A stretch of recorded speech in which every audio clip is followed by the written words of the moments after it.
Sunday, I'm front center. Looking forward to the playoffs. And I keep me a double wings, cause you know I gotta have it. Yeah, they say I'm just a fan. What? Well, I say I'm a fanatic. And I fast for a commercial too. I ain't going to the bathroom. You know where I'm at, I ain't hard to find. You can catch me in the lab room. Meanwhile, you go to the Texans in this football game.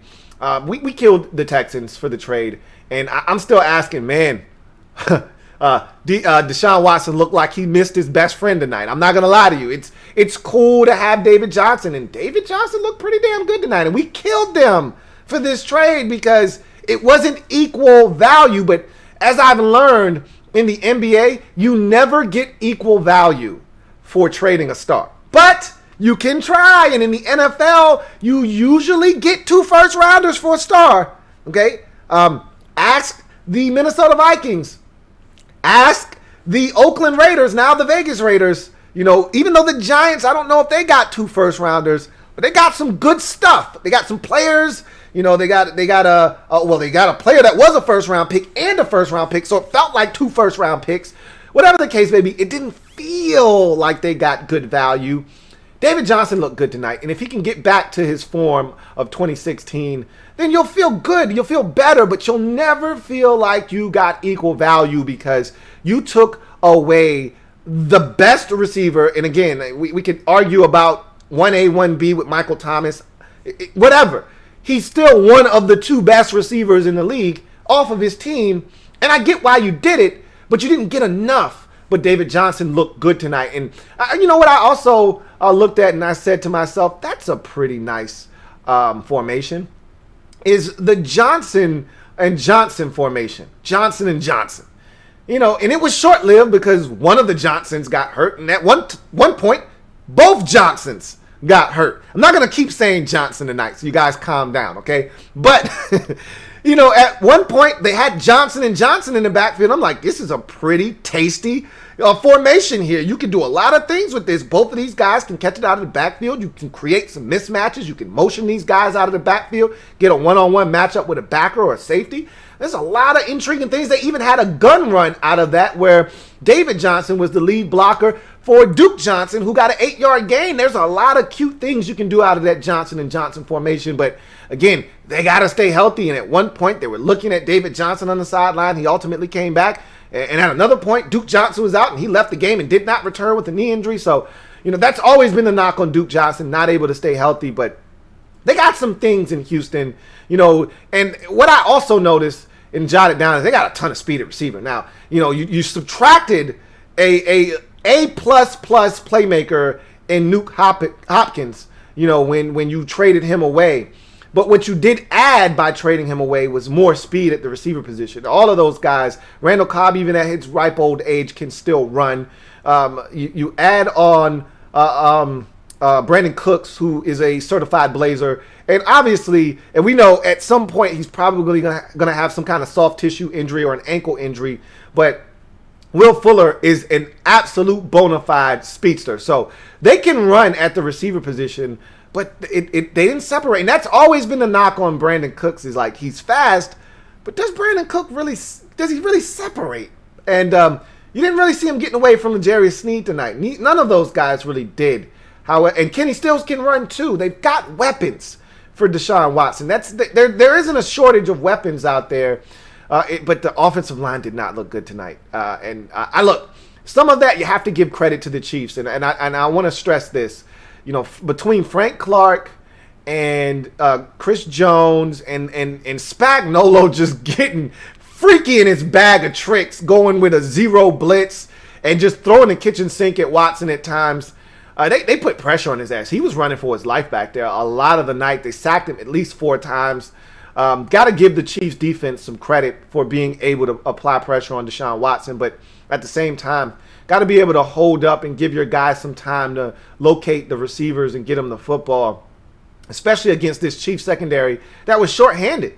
You know, you got to be able to take advantage of that, and they frankly weren't able to do that tonight. And again, some of that credit needs to go to the Chiefs, but some of that also has to fall on the shoulders of this Texans offense and the offensive line in particular. But boy, did they miss Nuke, man. Nuke is the kind of guy that it doesn't really matter. And if you would have put him against this secondary, if he would have looked up and saw L'Jarius Sneed in front of him, his eyes would have lit up. They would have had them some fun out there had Nuke still been there, but no Nuke Hopkins.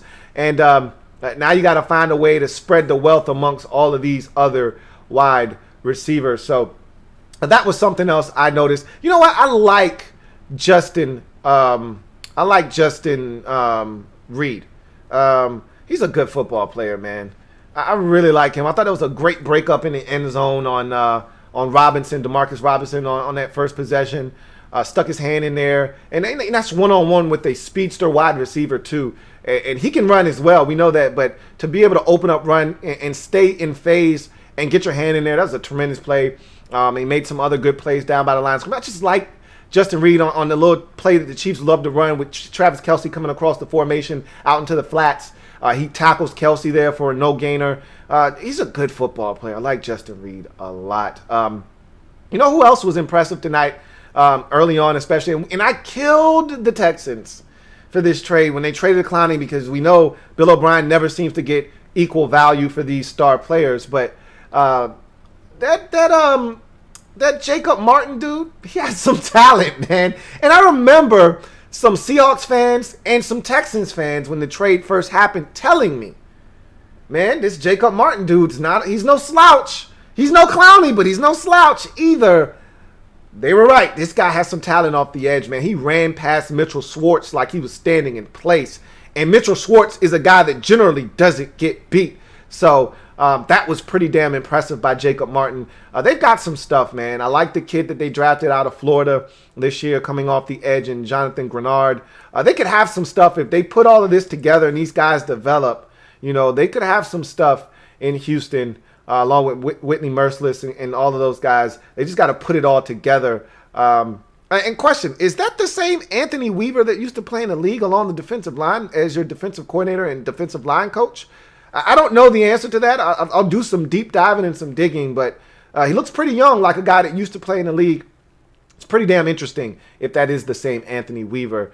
He doesn't look like he's going to be a bad defensive coordinator either. I thought he did some good things, especially early in the ball game. But again, this Chiefs offense is just so dynamic. It's hard to stop these guys. But I thought they had some good things. And so those were my biggest takeaways. Deshaun was running around tonight for his life. Not enough time back there. He always felt like he was under duress. I thought they did some good things in the run game, though. Some good hits in the run game tonight with David Johnson. He looks good. We'll see if he can stay healthy. We'll see what happens with Duke Johnson and the extent of that injury, because if both of those guys are healthy, I like the mix that they have in that backfield. So the Texans are interesting.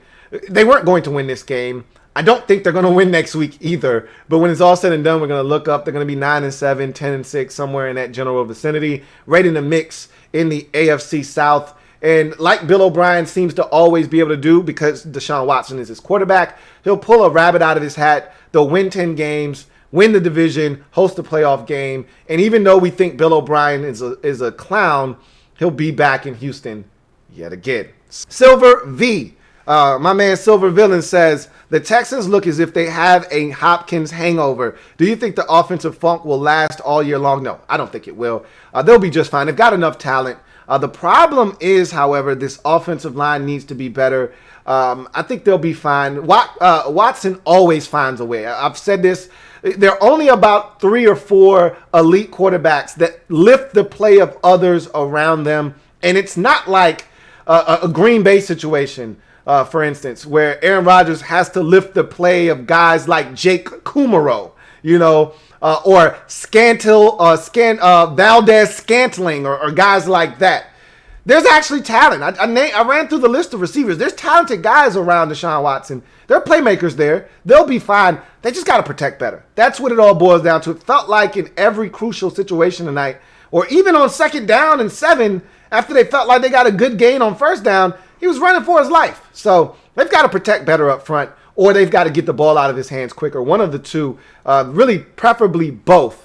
But they've got to protect better moving forward. But yeah, they're going to miss DeAndre Hopkins. There's no doubt about that. But they've got enough talent to be able to withstand his loss. LouieTeeNetwork.